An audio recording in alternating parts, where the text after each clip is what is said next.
like we've got some chill songs on some days, but like not a chill song for Monday. Usually our Monday chill song is just to play the weird, porn music in the background. Feed the Ducks is the name of that song. It just never gets old. It definitely sounds like porn music. It's pretty messed up. So welcome to another Monday morning in show. We have Mark Stair, who is the creator, founder, I guess, of Tipit.io, which you may be familiar with if you're using any social media, which allows, first allowed people to tip tokens to other users in platforms like Telegram, and then moved to places like Twitter, and has now currently expanded to NFTs. But actually, that's not the only reason that he's here. We actually are going to dive into probably some politics behind politics. All right, cool. But behind what's going on in the EOS space, the crypto space, the blockchain space, and stuff like that, based off of a tweet that he did. So I'm pretty excited. We were chatting before the show. Like, I haven't actually had a conversation with Mark for a few years now because we've been off doing different things. But what's interesting about it is we actually met a few years ago when both of us kind of got involved with, looking at blockchain to better the world through things like charity and permaculture and things like that. So it's really great to actually have you on the stream here, Mark, and thanks so much for joining us. Thanks. Glad to be here. Thanks for inviting me. For sure. Hey, you guys want to do? We got the random letter nonsense bullshit commenters first this morning. That's always fun. Boom today, Mark. Boom today. I don't know if you probably can't see the comments. I'll just show you guys this just so you can see how dumb this shit is sometimes. I mean, boom today. Dot today. Boom or bum or whatever. I mean, that's fun. We'll be all right. Anyway, all right. So, per tradition, we always put up, gratitudes first thing in the morning. So we'll do that. Of course, every single one of these monuments is full. All right. You want to go first? Yeah, sure. I'm grateful for people who use technology to make a better world.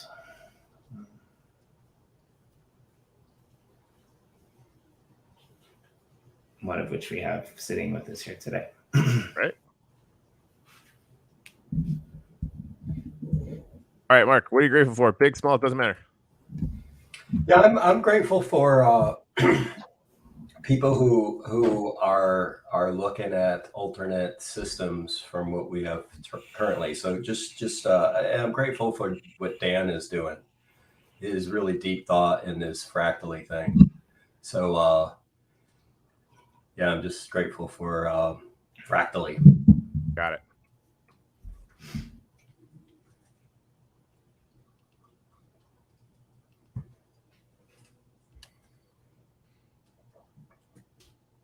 And if you guys out there in the comments have any gratitudes you want to throw out, please feel free to drop them in. And also, please like and share this out. Corey puts those up. I guess for people on our show, they might not know exactly who you are or what you do. So maybe if you could just give a quick introduction of what the space means to you and your project that you kind of developed and why it's important, if you wouldn't mind, Mark. Yeah, sure. So my Twitter handle is Truer Info because back in 2016, I seen what was happening on Facebook and people being deceived and things like that. So we started to like combat that a little bit and created this truer.info site to try and detect, truthful information versus not. And after that, I really went deep into like reading all kinds of things and, problems with our society. And every time I would read something, it was always no solution. I can't think of any solution, no solution, no solution. And then when I hit on blockchain with governance, I was like, oh my God, finally a possible solution for this. If we could come together and make it happen. So that led down the rabbit hole of crypto blockchain. And the reason I like EOSIO specifically is because of the governance built into it. And we decided early on, right after the EOS launch, basically, that we would do something in this space. One thing we noticed is that with the cost of accounts and difficulty of that and bringing the masses of people in, we thought it was too hard. So what we decided to do with Tipit is create what we call a social wallet. So you could think of a social wallet as a layer above your regular wallet. So it's connected to your Twitter, Telegram, Discord accounts. We used to have Twitch and GitHub, but we put those on hold right now. But the idea is that we automatically create you a free account within Tipit on your first tip or deposit or anything. You don't need to do anything to get a Tipit account, basically. We've got about 12,000 users who've received or given tips out. And it's also interesting enough, the way we designed it is multi-chain. So we support Wax, Telos, and EOS. And your one Twitter wallet, let's say, with connected to your Twitter account, it can work with any of those chains. So the chains almost become a little bit transparent in that respect. It's EOSIO because it has to be for the transaction time. We wanted it so that it's blockchain first. So everything is written to the blockchain first, and then we also store it, internally for faster speeds and stuff, balance calls and things like that. So that's kind of like a summary. We support about 70. Last time I checked, about 70 different tokens. The typical model is somebody that has a token they want supported will come to us, and we just add that in. It's pretty easy for us, and then that token is supported, and then you deposit into the Tipit account. So Tipit is custodial just because it has to be the way EOS accounts work right now. I think that might change in the future, and then every user has an account connected to their Twitter, Telegram, and those others.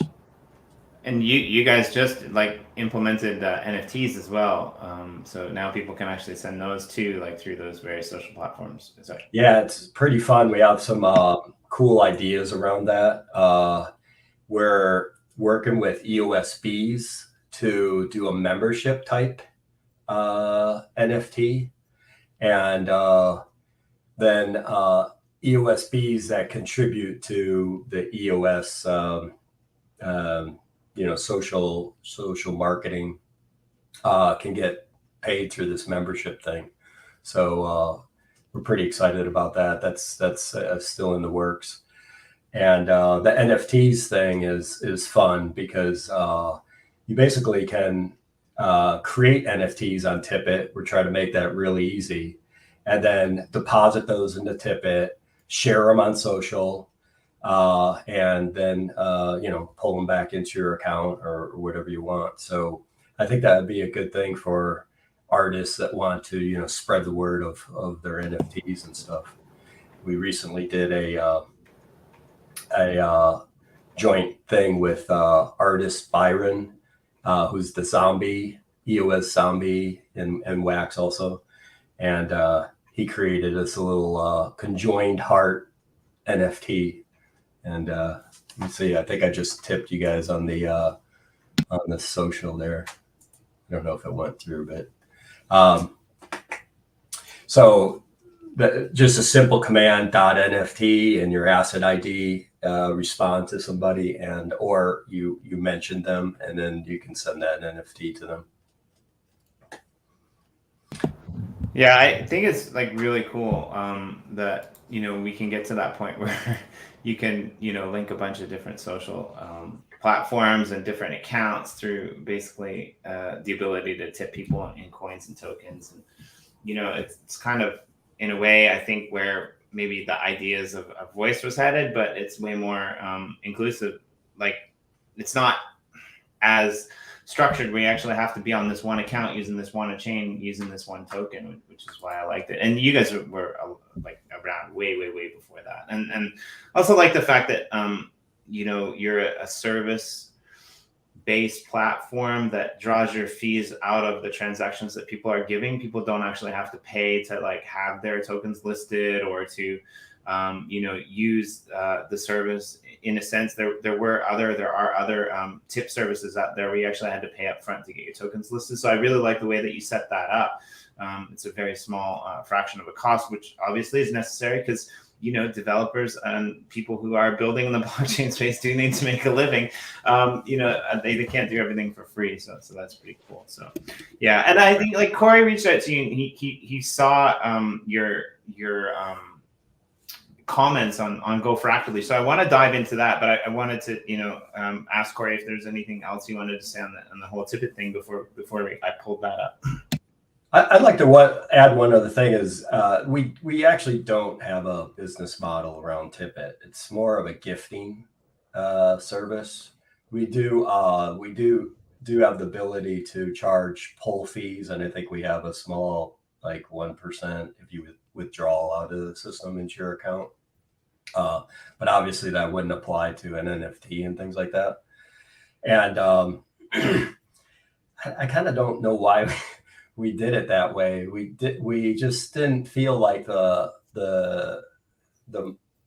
blockchain space was big enough to try to, you know, like try to pursue the money. And I'm almost glad about that because we've gotten like a grant from Telos, which was at the time was a few $1,000s, you know, grant. And now it's like, you know, good money. So that was cool. And same with like just being in the space. We just wanted to kind of be in the space and be recognized in the space. And that's helped out with the Eden elections and things like that. And, you know, getting to hang out with you guys, for example. So, you know, if we didn't do anything or just tried to make money like voice or something like that, you know, maybe we wouldn't be in the same position standing in the community, so to speak. Yeah, that well, it gets you space to grow and explore too. Like that, this sort of I mean, I don't know. I've been a Tipit fan from the jump. I don't use it anywhere near enough. So I'm like, sort of excited to be looking at it again. I'm like, why the fuck am I not using this all the time? Yeah, exactly. So that's fun. Yeah, no, Jimmy, we can definitely dig into the other stuff if you want. And I think that we should probably make a little bit of a distinction. There's like politics in the old world. I mean, that still exists right now and is super annoying, generally speaking. That's usually a pretty fair statement. And then there's, you know, I think of it as governance, but, you know, it really is. It's politics, you know, in this, you know, direction that we're headed. And you're right, Mark. What, you know, Dan Larimer keeps iterating on over and over again is really looking for this more elegant way for us to, you know, to collaborate and pool resources, you know, as hyper intelligent monkeys. That, you know, it's never been an easy problem. You know, democracy is fantastic, but, you know, the one quote, I can't remember who did it, but like, democracy is unbelievably fucking terrible, except for all of the other ways that we do governance, right? Like it's just been that way. And so you talk about that kind of stuff, like I'm passionate about it, and I think it's going to take, you know, too long, frankly. Like, I wish it would come a lot faster.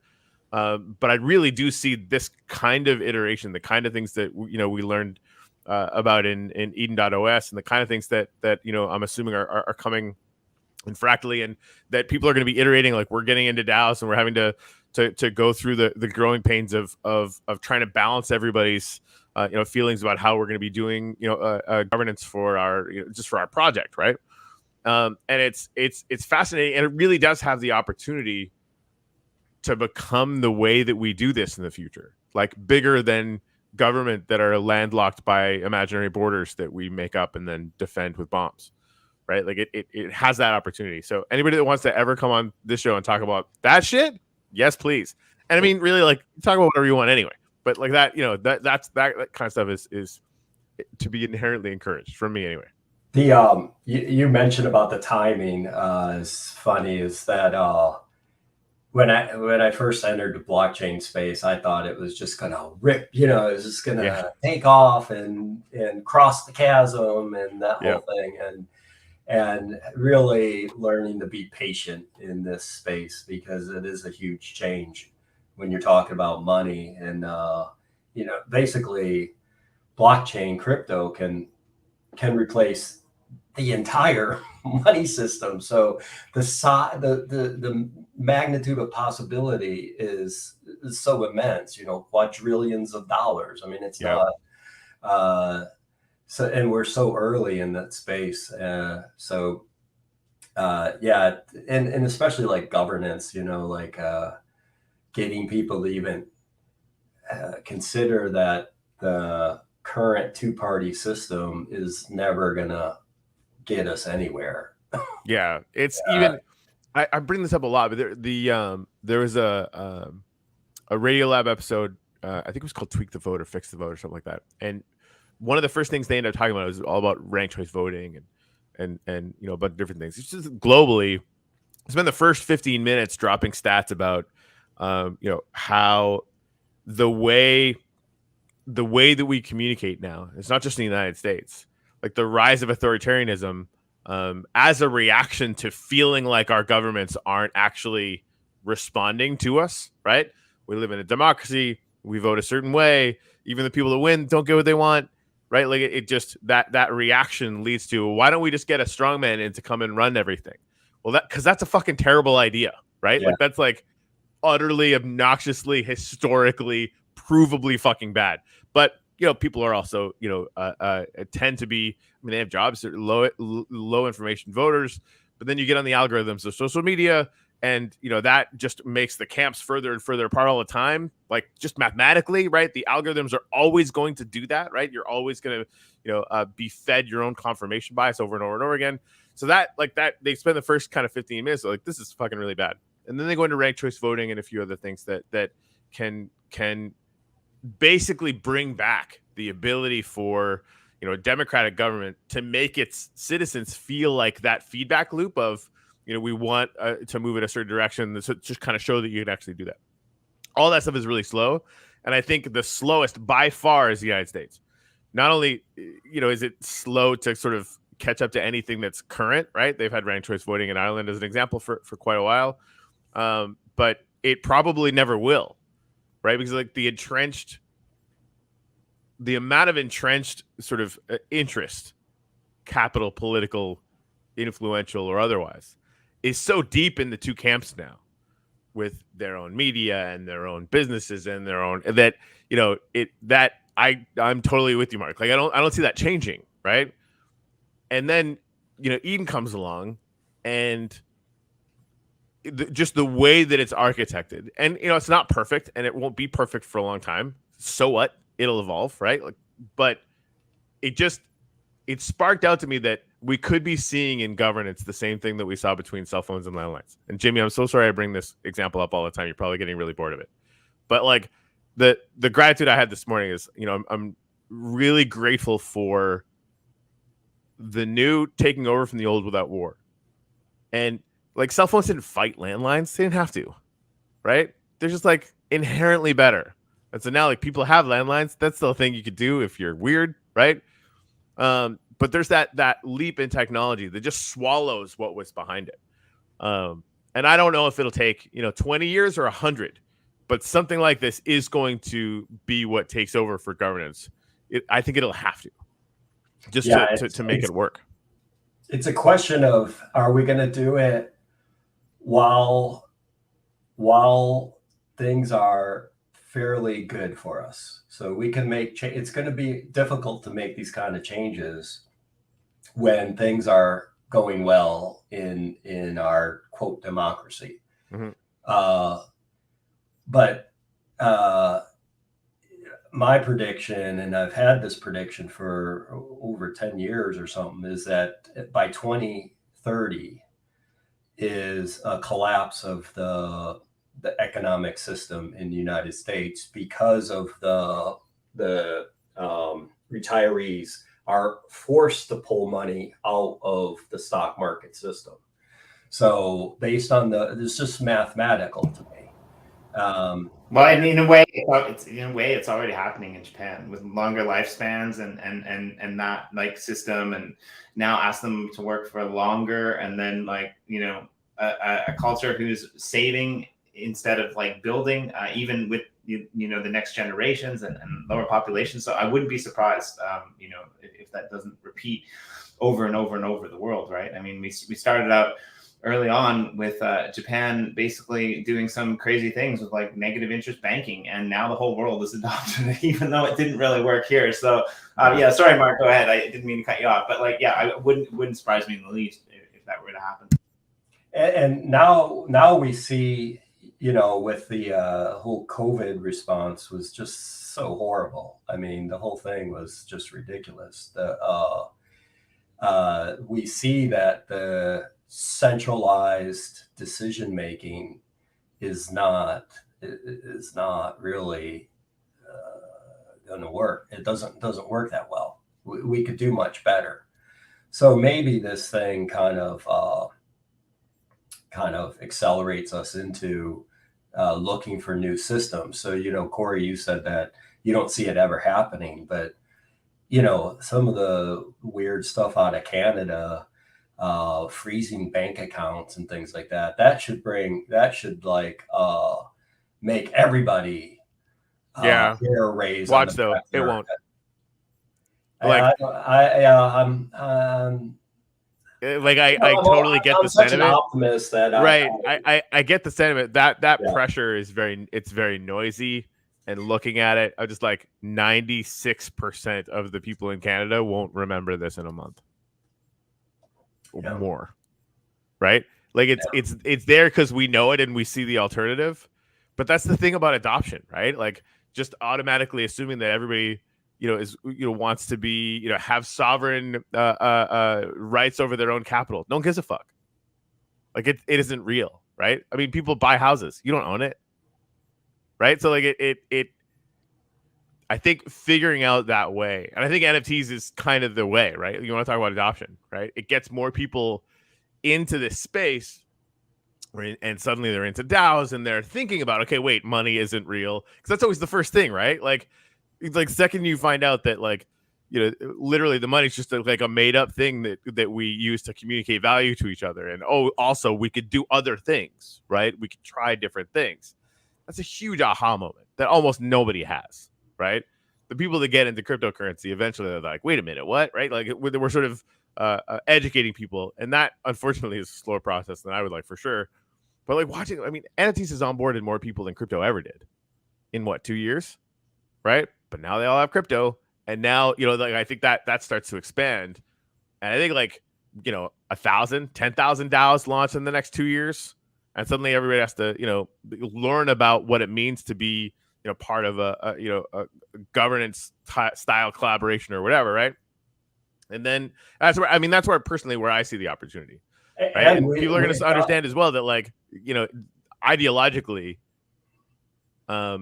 automatically bending to decentralize everything isn't always the answer, right? As we're gonna have, but at least once we're decentralized enough, we can iterate. People are going to start to understand the back and forth between balancing all the different interests in any collaboration that you're in, right?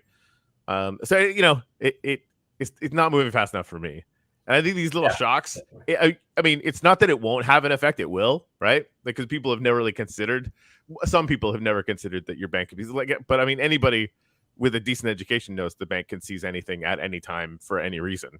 Whether it's just banking laws or eminent domain.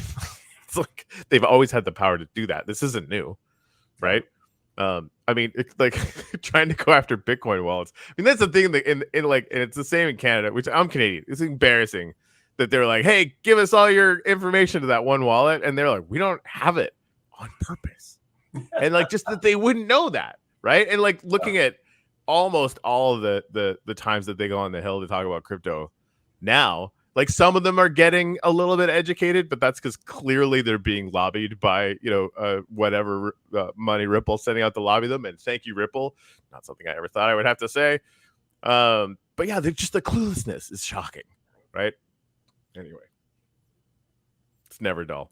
I think it's moving in the right direction. That's the biggest thing. Like, I guess,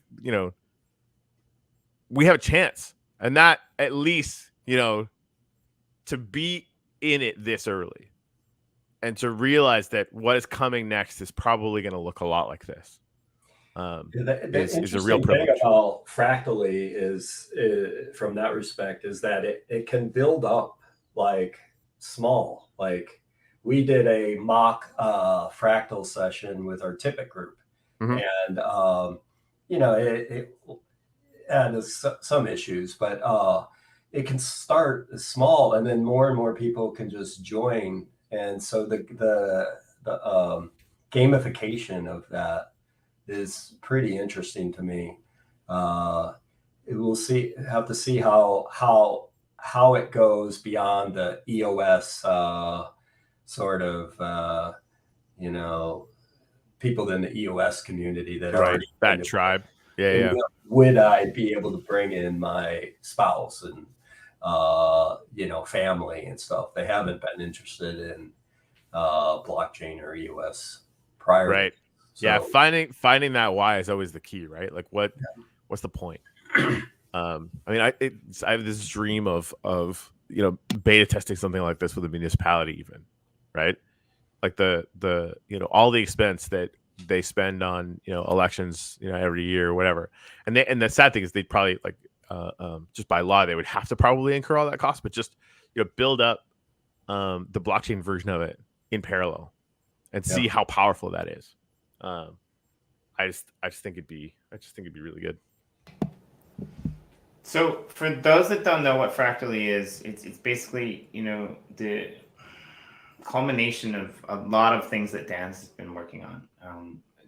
From the social days of Steemit to the time that he spent developing BitShares to Eden on EOS, and kind of rolls it all up into this kind of new governance model. And what's interesting is when he kind of released what it was about, it shocked me a little bit. Like I was surprised. I didn't actually see that coming because of my time in Eden on EOS and following them. But in a way, he almost goes back to. I got to be careful what I say because I don't want people to understand this the wrong way. But in a way, he almost goes back to like the old model of politics that exists in terms of the amount of time that you put into it has more weight than every single person, no matter their time or their knowledge, has equal votes, which actually makes sense, right? Like what cracks me up. I'm sorry, man, but like I don't really want to say anyone's political views,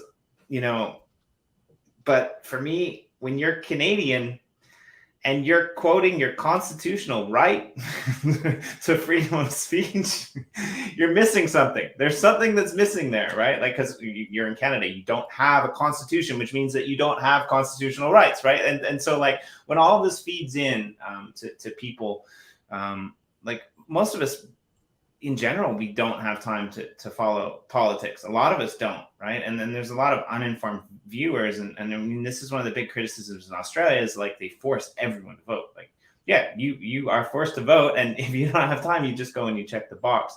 Now, Dan's kind of going back to that old world, model whereby the amount of energy that you put into it will kind of translate to your ability to be voted and carry weight, which I think is quite interesting because as we know, Eden is not that. Everyone goes in and everyone, is put into groups and everyone, gets a say. And if the majority rules, the next person goes forward all the way until the last group, whereby the funding and the rewards are doled out to people on almost like a randomized basis, just to,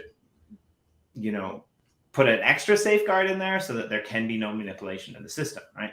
Which I think is really good because that's, an interesting way to do it. But obviously there were some problems when Fractally got rolled out. So I want to put this up on the screen because once all of this kind of, it wasn't really a white paper, but once this information of Fractally came out, you kind of had your say on Twitter, which is one of the reasons I actually respect you, is because I think you're really interesting person to pay attention to, because you're not that loud. But when you have something to say, you say it. And I think in a lot of ways you have a balanced opinion, right? Like a lot of times there's really loud people out there that are only really listening, like Corey said, to their echo chamber of themselves. And it becomes a bit daunting, right? I mean, drives me crazy. Like if I'm going to vote in Japan, I'm going to vote for the people who I don't hear at 8 o'clock in the morning blaring their things on the loudspeakers, because I need time to think, and I think everybody does. So one of the things I really like about you, Mark, is that you do put thought into this, before you put it out there in the world. And it might not always be the most popular opinion, but in my humble, understanding and awareness of what you've done, that it's always rational. Even I don't agree. So like this is kind of your opinion on Go Fractally, and I love how you note that they will change as you gather more information, because a lot of people don't do that, right? They make up their mind. So we kind of touched base on some of this already. So I'm not going to read it all. And I used to write on Medium, and I was deplatformed and censored. And the reason I wrote was mostly to get things out of my head, because otherwise it just drive me insane to not get my ideas out. And you say I'm rational and stuff, but at least in my views of COVID and COVAX, what I call it, people wouldn't probably agree that I'm rational, because I'm very passionate about that whole thing. But I won't get into that here. Well, no, I think there's different levels of rationality, right? Like there's rational arguments that are based on, everyone's going to disagree always. Like people are always going to disagree, but there's a difference between arguing something from a rational point of view and just, pushing an agenda, which is a lot of what we see in politics, which is a lot of what we see in a lot of these things is actually not looking at the arguments, right? Like Corey and I can have a disagreement on something, but we can still have a rational, conversation. Yeah. It goes far better than no, they don't. That's not the way it works, right? Like that's not rational. And when you get deplatformed and censored, it ends the rational discussions immediately. And so anyways, this would have probably been a whole article, but I don't really have a platform for that. So I'm just collecting my ideas as I go along in this tweet thread. Well, and I like how you kind of point out Eden, did build respect between members, and the process seemed to work. Like, I think that's really important. And to take that a step further is about the time I was involved in Eden, I got this election thing in our area to vote for a port commissioner. Like, I have no interest at all for voting for a port commit. I have no idea what they even do. I have, I don't care. And here they spent $1 million getting these ballots out for people. How many people also don't care. And I felt like, well, could Eden be used to select a port commissioner? I thought it would be a good system for that. Anyone interested in being a port commissioner or voting on a port commissioner, join an Eden group, and then whoever percolates to the top gets the job. The whole thing would be done in like a few hours with almost, zero money. And then I also think about it from a standpoint. I've investigated like co-housing. You talk about HOAs and stuff. I haven't formulated all my thoughts about that, but can it be done at the low level and at the high level, right? And I think that the Eden sort of showed that you can do that in a very simple process of coming to consensus of elevating a person to the next level and go through 3 or 4 rounds, and you've got your leader for the group, whether it's a port commissioner or chief delegate of EOS. So the process worked, and I was very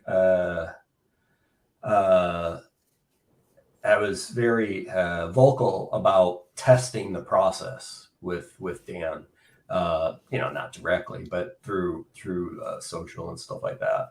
And then we did those Eden meetings, and I was very happy with it.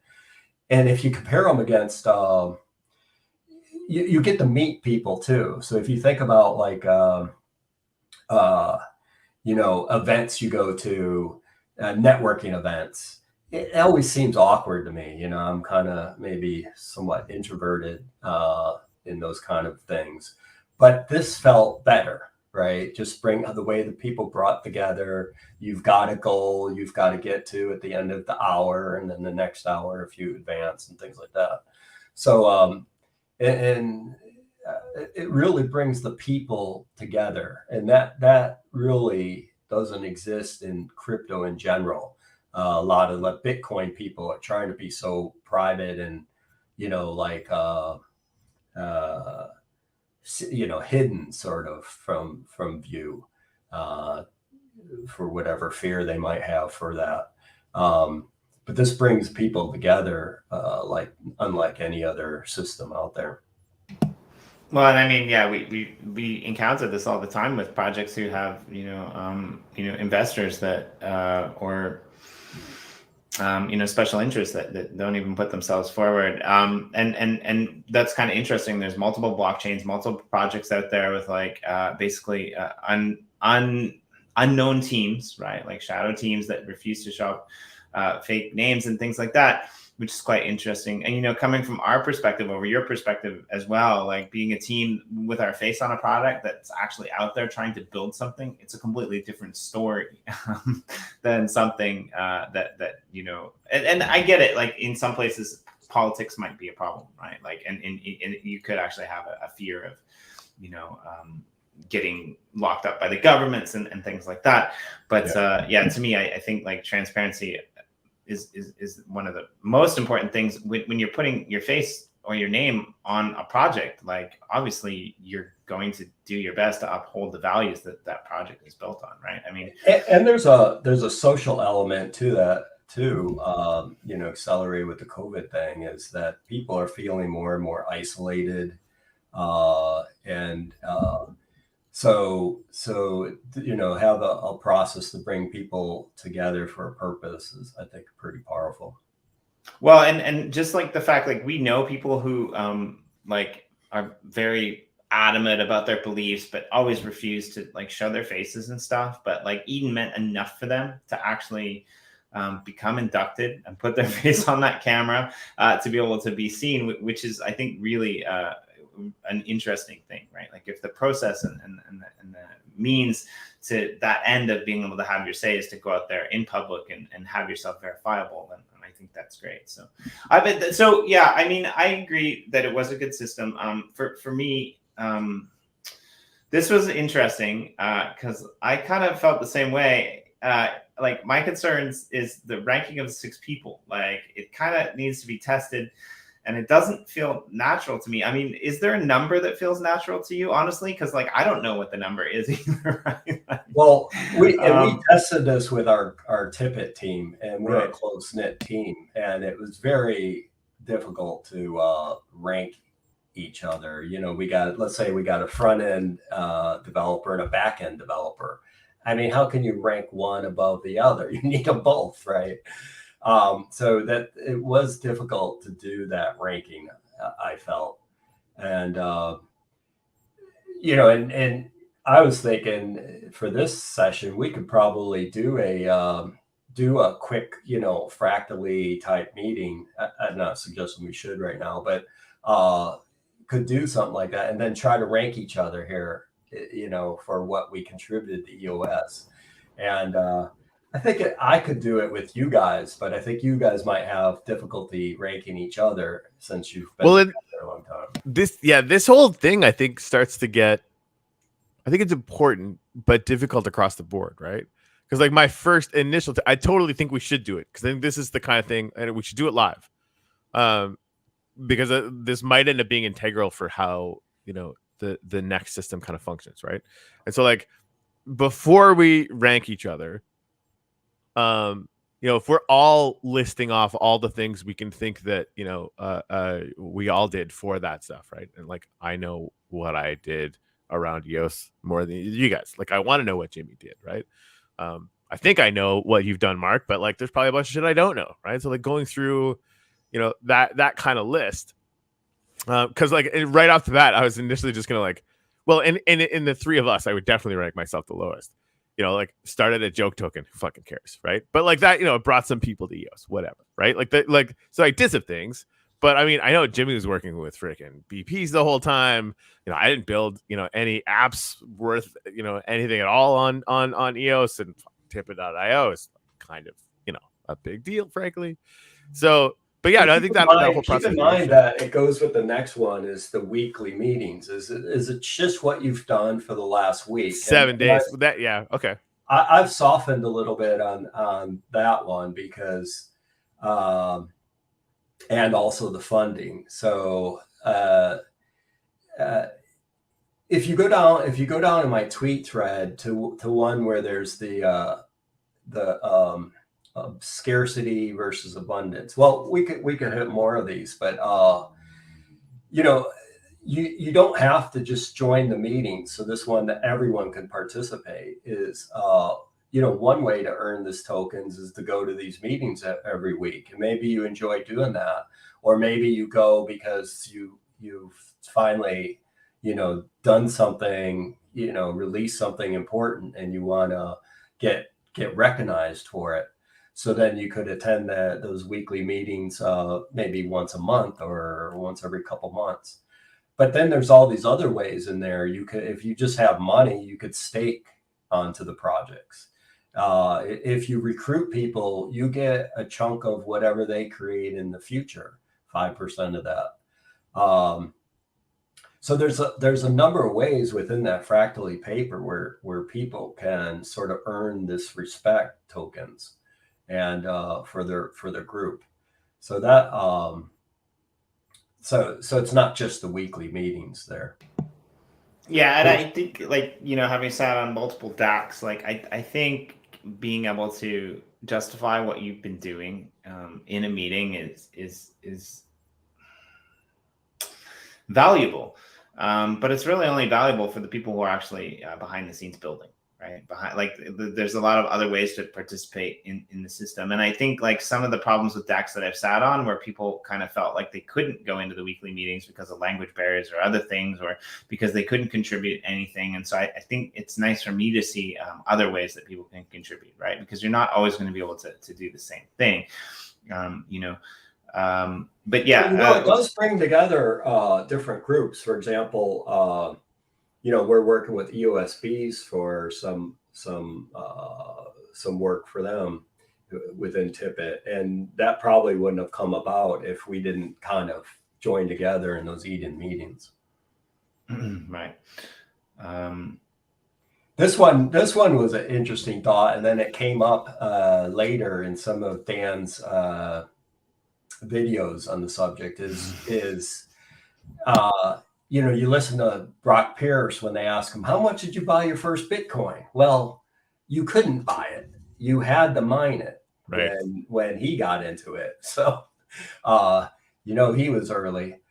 But right, like, what if being a Fractally member and getting these respect tokens from your actual efforts, not from your computer efforts for like Bitcoin, but right, from your it's proof of contribution.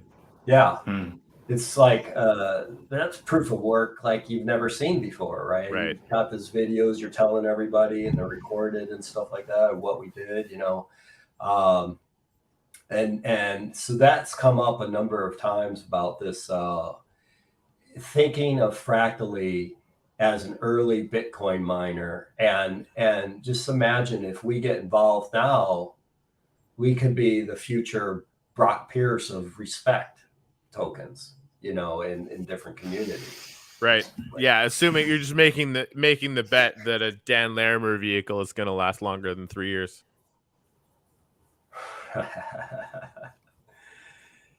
Well, BitShares is still going. That's the thing. They all are still going. And it's not like Hive is going involved in anywhere. those, No, that's but totally true. Yeah, they're not. still They're going. still there. That's a good That point. BitShares user interface needs some work. That's for sure.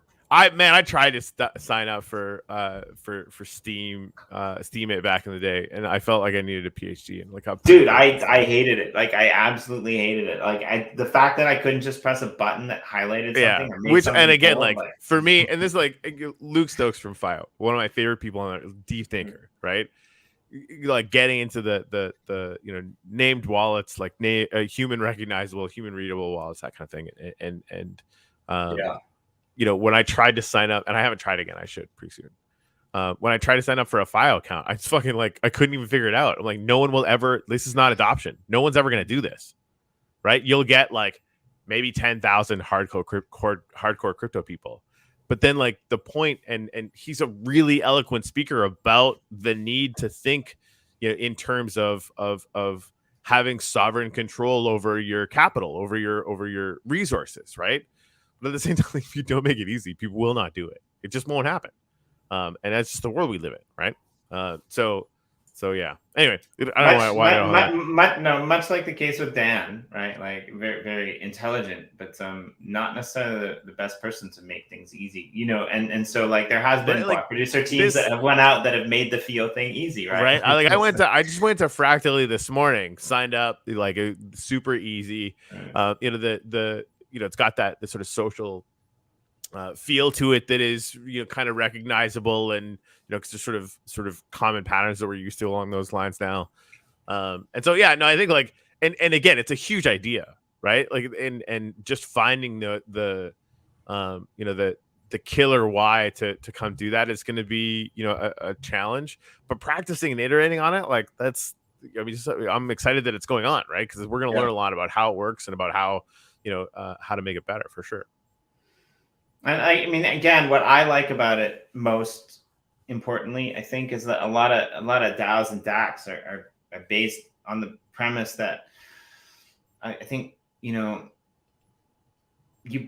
buy the tokens, and that gives you control. And how, in some senses, how is that any different from the system that we have? Right, the political lobbyists, the people who are going in, right, and so I like Dan's idea for the simple fact of, I forget exactly how Corey worded it, but it's along the same lines that we're thinking of with our DAO. Is like you give people the ability to have a say that are active participants in your environment. Right. Like, and I mean, this is a really off the wall example, but like how much money did Block One squander on projects that weren't even on EOSIO? Right. But even that was a rounding error on what they suggested they would do. Right. And so like, but that's the thing, like if the people who were involved, the block producers would have had say, all of the other people would have had say, like in how this money was spent, which is kind of my idea that will never come into existence of a grand, political system, right? Like I feel like politics should be very simple. You nominate the people go in, they nominate an idea, and then everyone votes on chain to see which idea happens, right? If I want to vote that a certain percentage of my tax money goes to Christmas lights in July, then I should be able to do that. Or if I want to vote like a certain percent goes like towards other things, then I should be able to do that. And so I think that's maybe the two-step tiered system that I want to see. People who are involved in the system who have a say, then that say can then be voted on, right? Like, I feel like that's what's important. You don't vote someone in to be able to do whatever they want. You vote someone in to be able to make a proposal, and then people vote for that proposal.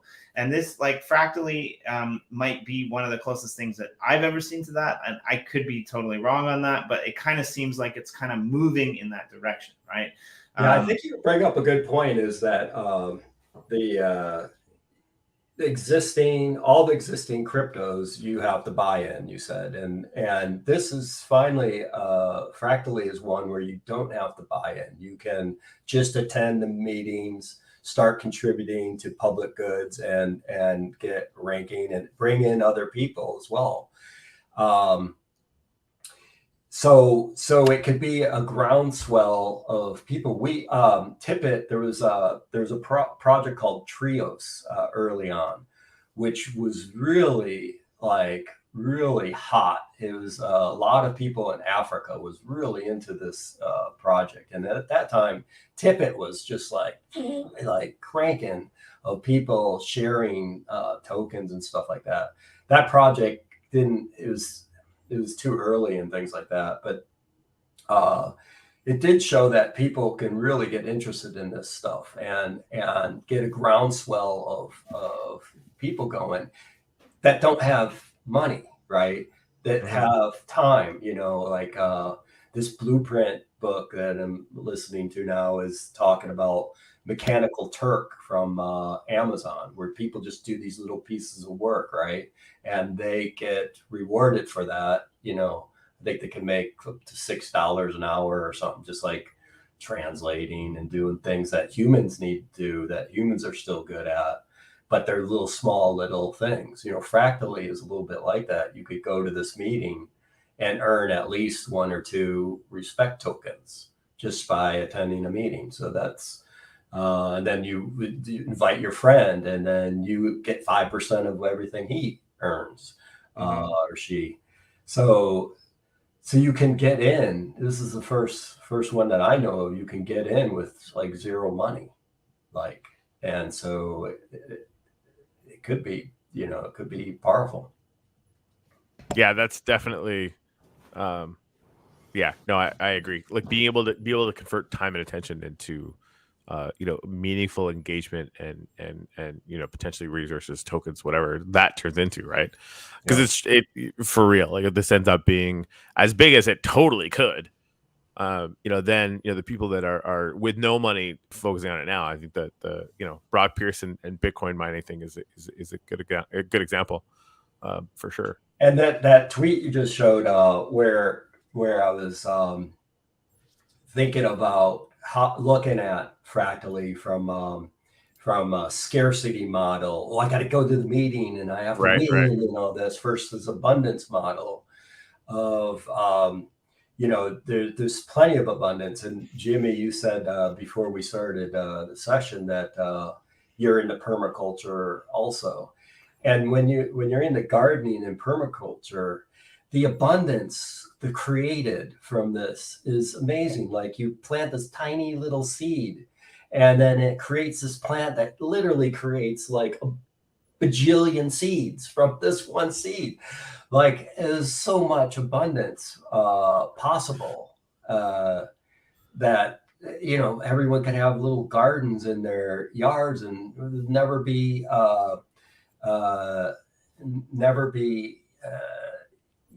people starving ever again. It's possible. So if we can tap into that abundance and they say that in the United States we throw away more food than that would feed 10 times over the people that are starving around the world. It's more of a distribution issue. And I go further than tap into it. I mean, because I think just general agriculture in a way taps into it, right? Rather than just running around in the fields and picking what exists just by planting a seed. But we know that that's not sustainable. I think what the beauty of things like permaculture do is they harness the power to create and design systems that maximize that abundance across multiple levels, right? And we should be able to do that with governance. We should be able to not capitalize upon using ideas that certain people have for the benefit of the few. We should be able to capitalize upon our greatest gift as humans, which is ideas that could potentially change the world, right? We're thinking too small, right? And it's crazy to me. I don't understand how we don't live a Star Trek life. I don't understand how we're not already in space, right? I don't understand any of these things. I get it. Elon Musk is brilliant. It's like Buckminster Fuller was saying that with all the resources that we currently have available, everybody should be living like kings. Right. Yeah. And that's true. It's real. Go back. You remember the Jetsons stuff? We called our little vacuum Rosie from the Jetsons, but our Rosie is so stupid compared to the Jetsons Rosie. It's like she could cook in everything. My little vacuum get stuck on a cord. It's just like what I, as an older guy, what I expected and being in engineering and all that, what I expected to be available now versus what's really available, what Ray Kurzweil talks about in his book. Yeah. Go back to some of his old books and what we should have been having with this exponential capability of technology. It's a joke. I mean, it's so bad. And I mean, if we spent half the amount of time trying to understand what other people were saying instead of trying to push our own agendas, and this is what's beautiful about permaculture. I know you get this, Mark, because what permaculture does is it spends time looking at the environment in a set scenario that you're in, as opposed to trying to transform the environment to your will. Right? It's the water going down the river, carving the path of least resistance to get the maximum outcome, as opposed to trying to train the water to go down the maximum, difficult path, because that's what looks beautiful to you. Yeah. They're two completely different scenarios, right? And so, like you said, like this technology that exists, right? Like we try to create things that we think will make us money, or we try to create things that we think, will benefit us in the world, as opposed to trying to create things that will benefit the world in general, or trying to adapt things that we already have to a world to make it easier for everyone. Right. Yeah, very money focused, right? The whole, I always look at our current system as nothing more than like one level of a video game. And there's certain rules in this level of video game that we're playing, but there's no reason why we can't get to a different level that we create and tap into this abundance. And we've got all the technology we need right now, not rosy, obviously, but we don't need that. It's the human intelligence is what I've been amazed at when you start looking at like permaculture. And then another one I'm looking at is Christopher Alexander's pattern language and building live buildings. Oh my God, he focuses on nature and how to create live buildings. And the architecture we've done over the last 100 years is just like so bad. Tract homes with straight roads that run over children. The whole thing is so bad. What we've done over the last 100 years, I think, in terms of architecture, agriculture, industrial medicine. God, that's look at some of the drugs we have. That most of the top 20 best drugs don't work. Statins, for example, they focus statins to lower cholesterol, but it's supposed to help you with your heart disease. But there's no proof it does. It does lower your cholesterol, but it's such a narrow focus that they've missed the forest from the trees. That narrow focus thing is what I'd like to stick a pin in, because I think the boundary conditions, the sort of the way that corporate capitalism works, right? The incentives are very simple and produce these cookie cutter results, right? The straight roads are only straight because they're more efficient for land use, right? And the houses all look the same because it's more efficient to not have to design different houses, right? Like that's the only incentive structure. So getting to this point, and like Ted talks about like ROI, right, like thinking in terms of like the donut economy is a bunch of cool TED Talks about just thinking about economics as a holistic thing that is supposed to serve human civilization and the humans in it entirely. What a fucking weird idea that is. Instead of just this one thing where like, hey, can I have more of those clams or tulips, please? And to get that, I need to make a straight road, because otherwise I don't get as many clams or tulips. Like, it's just, it's done some pretty big things. Hardly ideal. But what's funny about that is the focus on that is entirely separate from the focus that actually exponentiates the usefulness of that in general, right? Because a row of cookie cutter houses faced in the wrong direction actually wastes more energy than a row of houses that are faced in the right I direction already that made can the money. incorporate. Who gives a fuck? So, The incentives are still wrong. That's the whole point, right? no, Like no, the whole but point, I want and to there's touch. lots more But I things want that to. should be incentives. But I want to touch on this point because I think it goes beyond that, right? Like it goes into blockchain, it goes into crypto, it goes into all of these things, right? Like it goes into DAX, it goes into DAOs, it goes into how the future can be oriented, because depending upon your project, whether you happen to be a gaming project or an NFT project or a DeFi project or a business project, like you're gonna have different things that you need to be focused on. You're gonna have different community members that come with value, right? Like depending upon your investors, depending upon all of these different things, right? There's no one size cookie cutter image that fits all. So if you're coming in from the old world and you're looking at blockchain and you're trying to conform it and fit it to your one size cookie cutter because that's the way that you think things should be in business or in politics or any of these things, it's not going to work. That's why blockchain is going to fail, just like the real world, and it's not going to make your life better. There's really no point to being blockchain if you're going to try to fit it into that cookie cutter image that's in your head,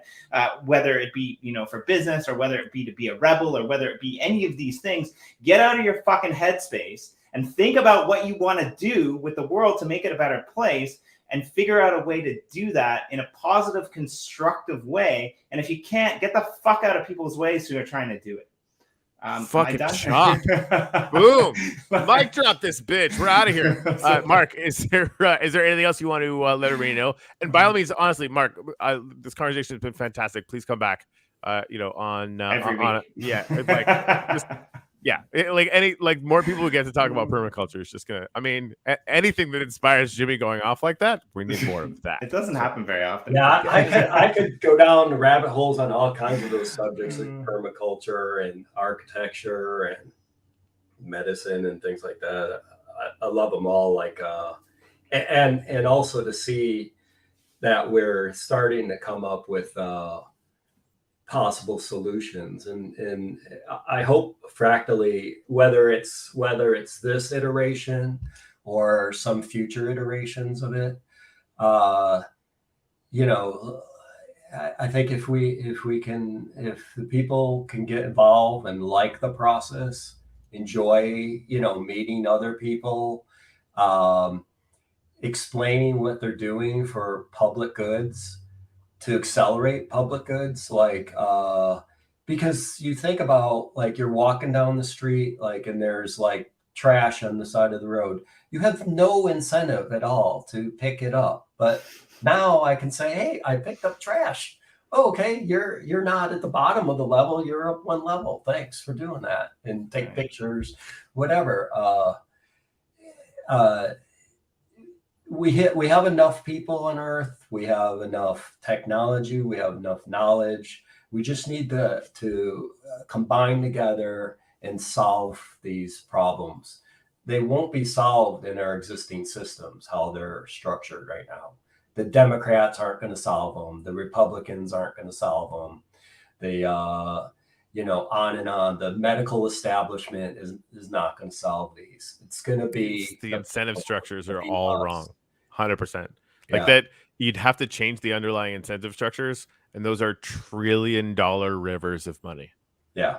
Like, we can't fight that. That's the thing. Like, my buddy, Biff from Goldman Sachs, whatever that, his crypto project or whatever. He comes from that world, the investment banking world, and is really mad about it. Like, I get it, right? But he wants to just rail against them. Cool. That will accomplish nothing except giving you a heart attack. Like, won't do anything, right? Whereas what we're doing here really could be, if we basically 51% attack governance globally. Yeah. We just need a critical mass of people to say, let's do this instead, and then that's what we're doing. I love that analogy. I never thought about it that way. The 51% attack, it doesn't just apply to it applies cryptocurrency. To 100%. It applies to all the social systems.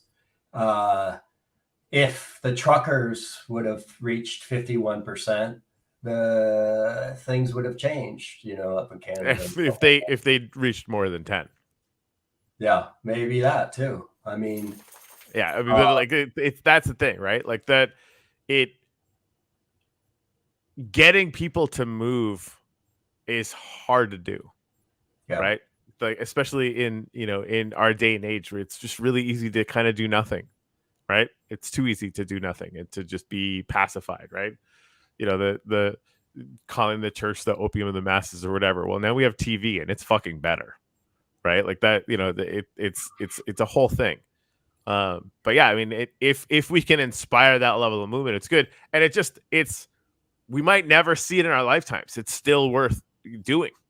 That's kind of where I land on it anyway. Like that, no matter how long it takes to have been part of this, will have been, a decent way to spend this time. Is there any help we can do to build in a more positive way? I mean, just go back and listen to Jimmy's rant. I don't even need to say fucking anything else. Jimmy, let's chop it out. Mark, thanks for coming on. We'll have you on again soon. Thanks. Yeah. Rock and roll. Yes, thank you very much. It was an honor and a pleasure, and I hope that you grace us with your presence again. And next time, I would really like to figure out a way to add a few people to this show, to this panel, and do like a Go Fractally mock, because I think like you're onto something there, and I think it would be awesome. So agreed. Oh yeah, I'd be glad to do that with get six of us total, and let's give it a try. All right, next time with Mark Stair. Let's go for